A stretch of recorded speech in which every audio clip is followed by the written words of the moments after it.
welcome to the Sunny Go One Piece podcast. On this episode, we're going to be talking about anime episodes 147 through 149, which will be covering manga chapters 225 to 230. So yeah, as we get further into the story of Jaya, we learn more and more about the legend of the Sky Island, and we meet the ancestor of the person who supposedly found the treasure to the sky. And yeah, for me personally, I love these episodes just for that sense of adventure and discovery that these episodes seem to evoke. So yeah, let's get into the synopsis. So Luffy and Zoro are getting beat up by Bellamy, and eventually they do make their way back to Mary, but not before they run into that weird cherry pie man again, who gives them a boisterous speech about how Bellamy is wrong and that the Age of Dreams won't ever end. And once they regroup with the crew, they all make their way to another part of the island where they meet a man named Mont Blanc Cricket, who is kind of a mentor to those monkey guys we met earlier, and is in search of the treasure that supposedly his ancestor found from the Sky Island, but never could actually prove and was therefore branded a liar. So Cricket and the monkeys agree to help the Straw Hats get to Sky Island, and they begin preparations. So, as for the differences, I am happy to report that there are no differences. These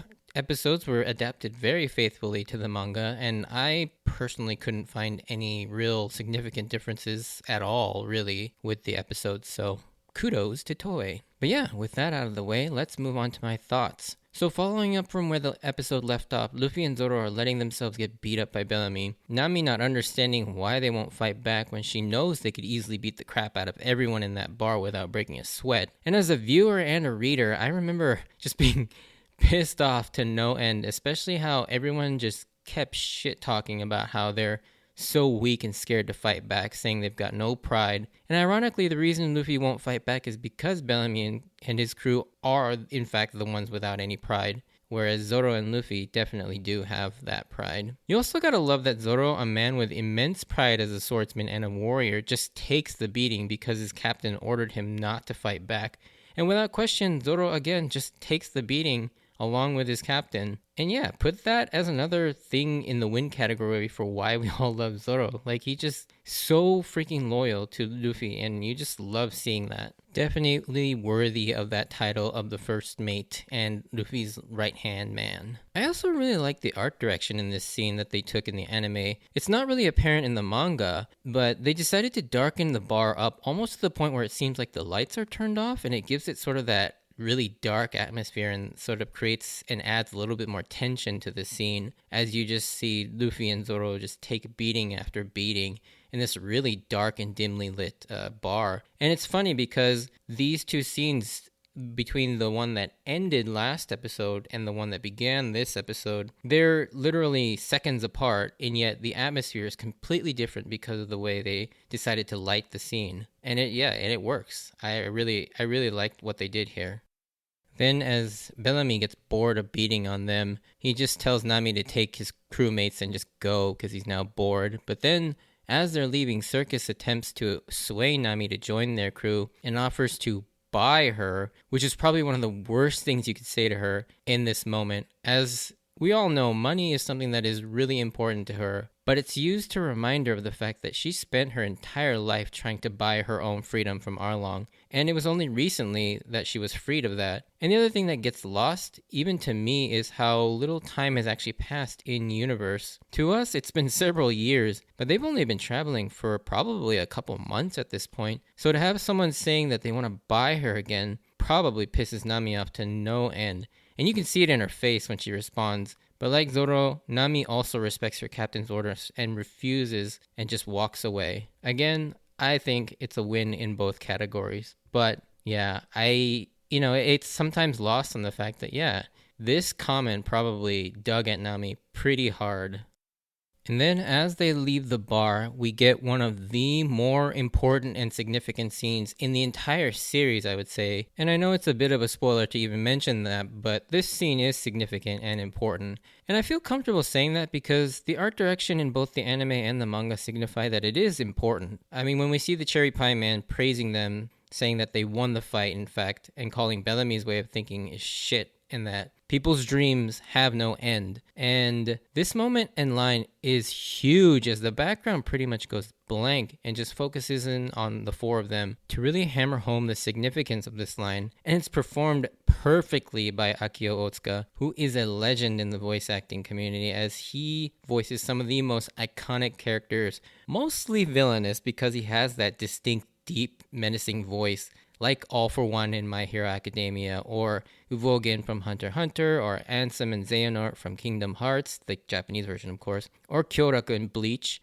and then of course Bato in Ghost in the Shell. And my personal favorite, he is the voice of Solid Snake from the Metal Gear Solid series in the Japanese version. And so yeah, he's got an amazing legendary voice. And I just had to point it out because I'm a fan of all of these. Anyways, getting back to the moment, this moment cements Luffy and the Cherry Pie Man's connection, as they have some sort of a significant connection with each other in some sort of way, but we'll have to wait for the spoiler section to discuss this. But on the way back to the ship, Luffy and Zoro mentions it's not just him, but it's a them who they're referring to. We don't quite know yet, but if you're paying attention at this point, you can figure it out, and I certainly did. I won't spoil it for you if you haven't figured it out, but it was pretty obvious, like I said, upon first reading, and I'm notoriously terribly bad at picking up these subtle clues, so if I figured it out, most of you probably had no trouble either with this one.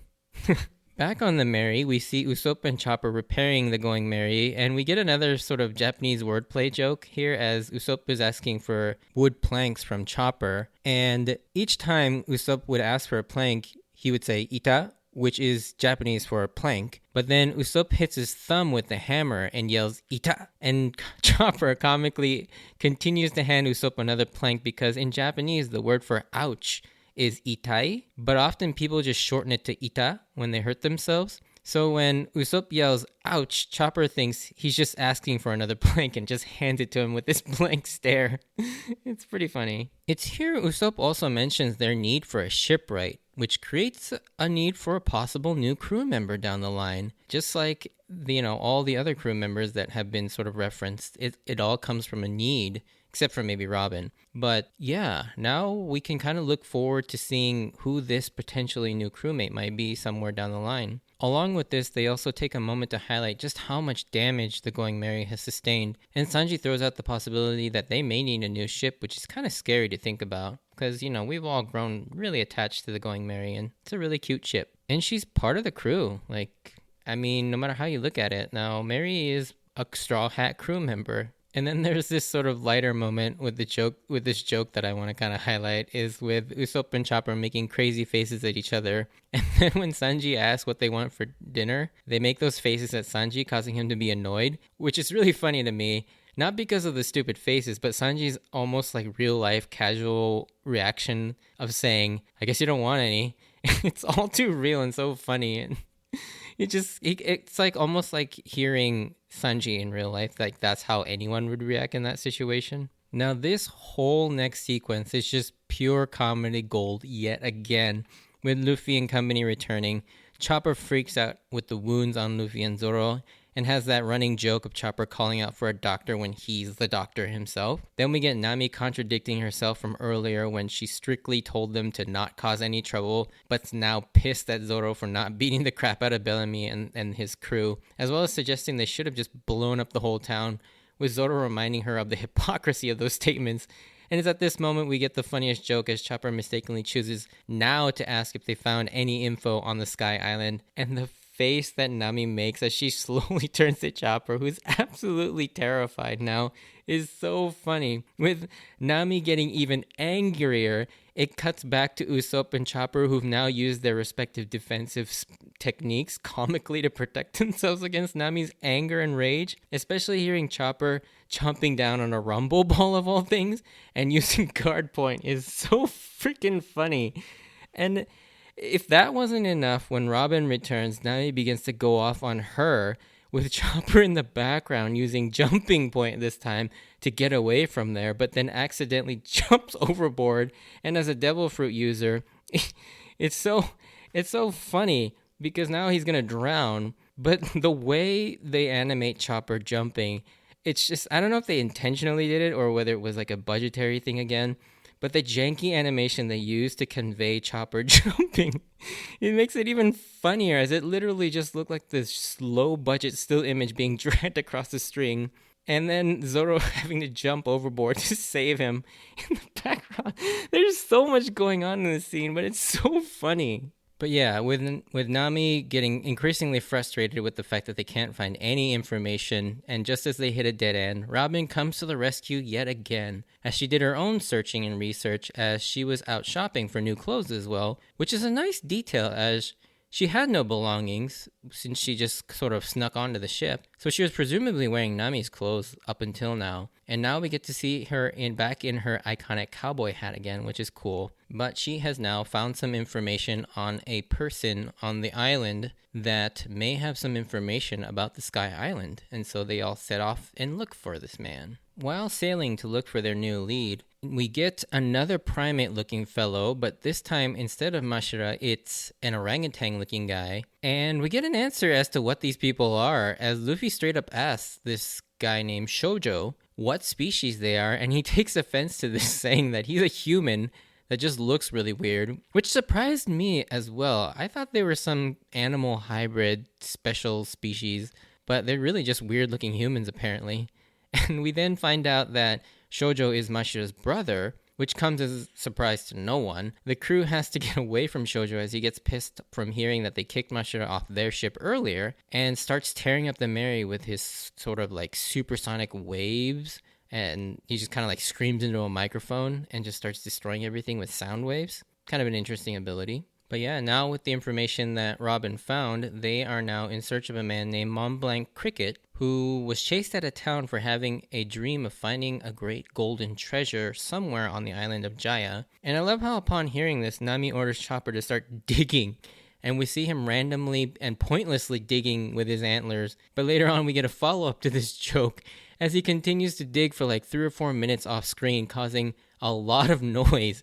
And Nami then, while she's trying to explain the story, scolds him for making all that noise, telling him to stop. And then Chopper's visible confusion just completes this joke to perfection. But yeah, I gotta say, the jokes in this, like in these few episodes, have been just so good. And yeah, I do miss like some of these like lighter moments in One Piece. They just kind of like get pushed back more and more to the background, and you still get jokes throughout the series, but not like these like really silly ones that just sort of kind of take you aback. And I really love the comedy of One Piece during this like earlier era, and so it's really nice to see these types of jokes come back in these rewatches this time around. Anyways, they find a book titled Noland the Liar and near this cricket guy's house, and they talk about how the book was written in the North Blue, and it's here we get a random fact about Sanji being born in North Blue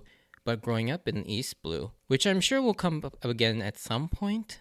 Of course, I know where this leads, so we'll probably mention this in the spoiler section. But yeah, it is a very interesting fact that Sanji is not from East Blue, which we originally just assumed that everybody who joined the crew in the East Blue is from the East Blue. The storybook itself has a lot of curiously relevant bits in it, like how Noland was the same last name as Cricket, that Mont Blanc Noland name, and he mentions that there was a golden treasure that he lied about, which we get some exposition that Cricket is the descendant of Noland, and he's now searching for the legendary gold that Noland allegedly was lying about in the book. And supposedly all these events are based on somewhat real events, and that Noland obviously existed, and that there was a time when he was still alive. And he did find some treasure that he could no longer prove, but eventually it was turned into this storybook as a parable for teaching kids not to lie. Luffy, noticing some bubbles coming out of the water, all of a sudden gets dragged into the water, and Cricket all of a sudden appears in his place, attacking the others, but eventually succumbs to Keisan disease, or aka decompression sickness, according to Chopper, from diving too much. Chopper treats him and eventually clears up the misunderstanding with Shoujo and Mashira. Luffy then asks Cricket how to get to the Sky Island, and I love how as he's explaining about Liar Noland, Luffy keeps looking back at Usopp, conflating the two as lying seafarers, and Usopp's getting offended at this. It's not me. And then, of course, we would see Nami doing the same thing later on. Cricket then goes on to explain that the storybook doesn't paint the whole picture of what happened, as Noland, in fact, was a very honest man and probably wasn't lying about there being gold, and that he, in fact, died full of regret and sadness. Cricket and his other ancestors all lived difficult lives due to being mocked and outcasted their entire lives due to this one alleged lie. And you know what's crazy about hearing Cricket's story and about how he came to search for Noland's treasure, despite hating him and running from his past? Oda does a masterful job of conveying that pride one has in their dreams and goals that Cricket has and that Bellamy was mocking. This is why people continue to dream and hold pride in what they do. No matter how stupid it may seem to others, it's important to have pride and believe in your dreams, because if you don't, and you only follow materialistic ambitions or vanity, when it comes to putting your life on the line, especially as something as dangerous as being a pirate in the Grand Line, you'll never make it. It's basically that famous adage, if you stand for nothing, you'll fall for anything,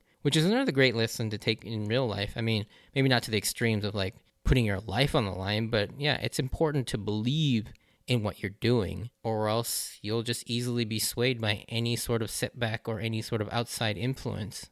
Another thing that kind of strikes me as very interesting, and I don't know if this is just a coincidence of the fact that this is how they perform all executions, but the way Nolan's positioned during that sort of weird silhouette of his execution, it reminds me very similarly of what Roger's execution is. It's held on this big, scaffolding with two guys holding these big ass spears in a cross above his head. And yeah, that imagery evokes a lot of Roger and his execution, and I just wonder if there's some sort of a connection between the two, because while we've seen other executions, these two are really the only two that look exactly the same. And so I don't necessarily have a theory about this, but I just wonder why Oda chose to use this same imagery in both their executions, almost like hundreds of years apart from each other. It is very interesting.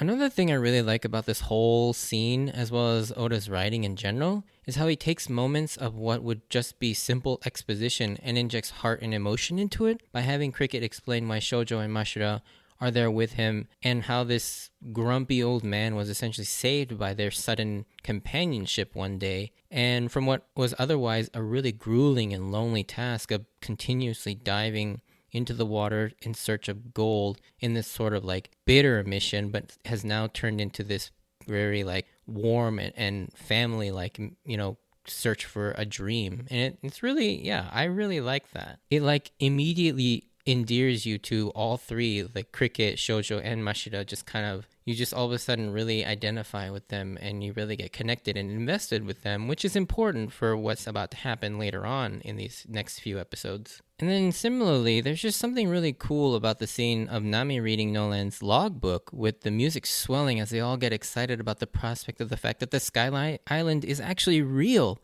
And this real sense of adventure and wonder that builds as you, the audience, also gets just as excited as the characters do. And this is then capped off with Cricket taking a liking to them, as they not only sincerely believe him about Noland, but also share in that sense of having a stupid dream, quote unquote.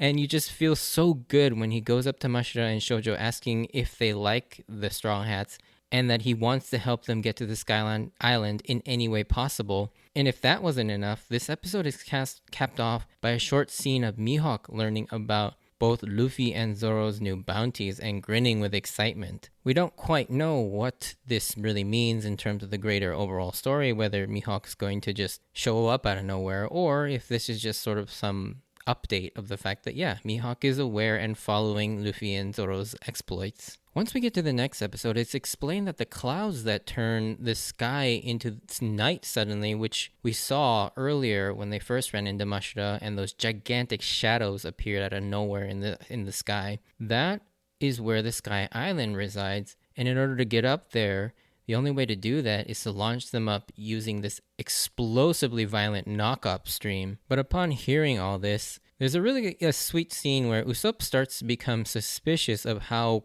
sort of kind and generous Cricket is being all of a sudden, and it seems way too convenient. But Cricket explains calmly and sincerely that the reason he's helping is because he's glad to have met quote-unquote fools like himself who believe in absurd stories and dreams. Usopp then has a moment where he reflects and regrets what he just said and apologizes to Cricket in this like really over the top dramatic way with like the sunset and silhouettes. And I like that. It really hammered home this theme of belief and taking a chance on unrealistic dreams, which is also obviously one of the overall themes of the entire series. It's priming us to see that in order to complete their dreams over the course of the series, they'll need a bunch of help from others, but also the need to take a chance every now and then and needing that sort of sense of exploring the unknown and just having that sense of adventure. It's really crucial to being able to survive. But I think, you could also take that into real life as well, that sometimes you just gotta take a chance on a crazy dream and go for it if it's something that you truly believe in. And yeah, one thing this arc really gets is that sense of adventure and exploration that has been pushed to the back burner for more sort of the epic battle driven stories up till now, especially with Alabasta. It's fun to see this variety in One Piece that we saw earlier in the Grand Line with the Twin Capes, Whiskey Peak, Little Garden and Drum. We had all those like crazy exploration type stories, and then we got back to sort of the shonen battle series formula where it's all action, suspense, and battles and fights.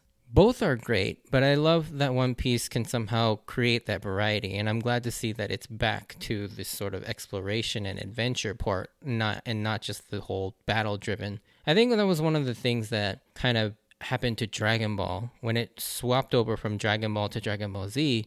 You lost that sort of sense of like whimsical adventuring, and it just solely became a battle series. But I'm not really going to talk about Dragon Ball. But yeah, I'm glad that One Piece is kind of avoiding that sort of mistake. I don't want to call it a mistake, but just that sort of pattern that Dragon Ball Z kind of fell into. And during the party, as Robin finishes reading Noland's logbook, Cricket all of a sudden just pops up and explains that the last line, "I saw gold in the right eye of the skull." As he explains this mysterious line, it's what fuels their dream to keep diving in search of the gold, which he then goes on to explain how Nolan recalls hearing the ringing of a massive golden bell and a strange bird call, which both serve as possible evidence that a civilization did in fact used to reside on Jaya, and that the golden treasure exists, as Cricket has found these sort of golden ingots of that bell. Obviously, the real bell is probably much larger because of how it sounds and how it was described, as well as the bird. That bird, it actually still exists on Jaya to this day. However, during this conversation, they realize that they need to catch this special bird called the South Bird because of its abilities,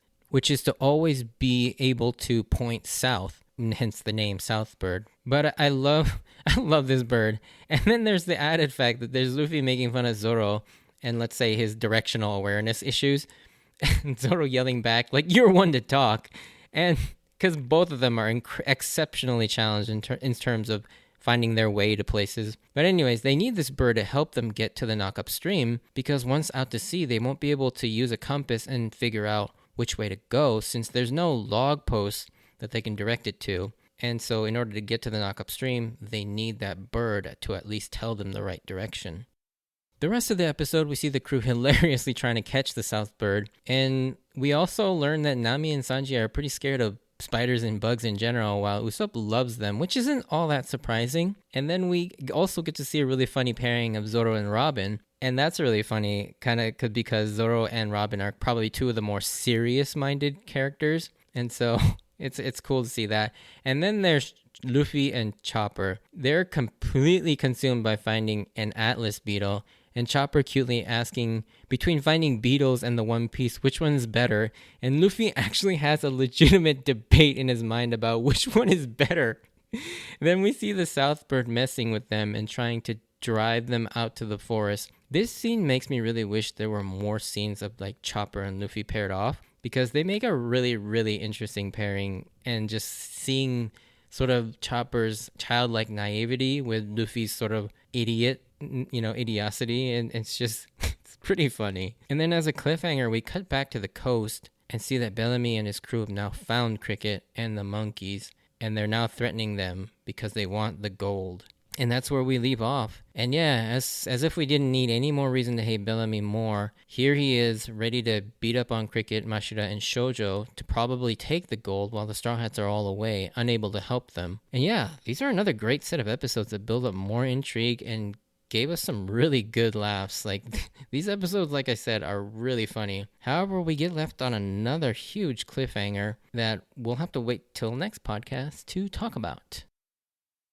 But yeah, if you enjoyed this, send me a like or comment. And if you want to join me on this journey of rewatching One Piece, please consider subscribing. Check out my Instagram and Twitter account at SunnyGoPodcast if you want updates of when I post new episodes or see some pictures of my manga collection. Anyway, stay tuned for some spoiler sections or discussions. But if you don't want to stay for that, and stay away from the spoilers, I just wanted to thank you for taking the time to listen, and I hope to see you on the next episode. See ya!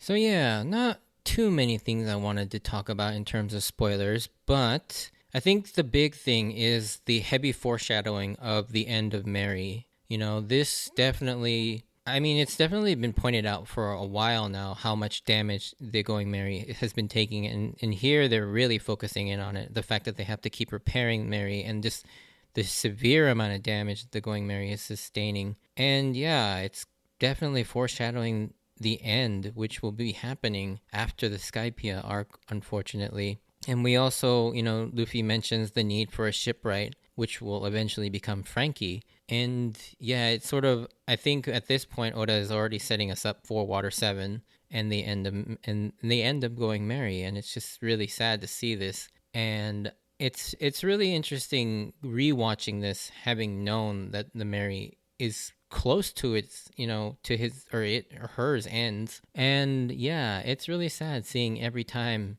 the Mary taking all these hits, and just the amount of time they're trying to repair her, but it's just the amount of damage, the Mary sustaining. It's piling up, and you see it. And it's not even over yet. When Bellamy is attacking Cricket in the next episode, you see him just wreck the side of the hull, and you're just like, no. And so yeah, it really does.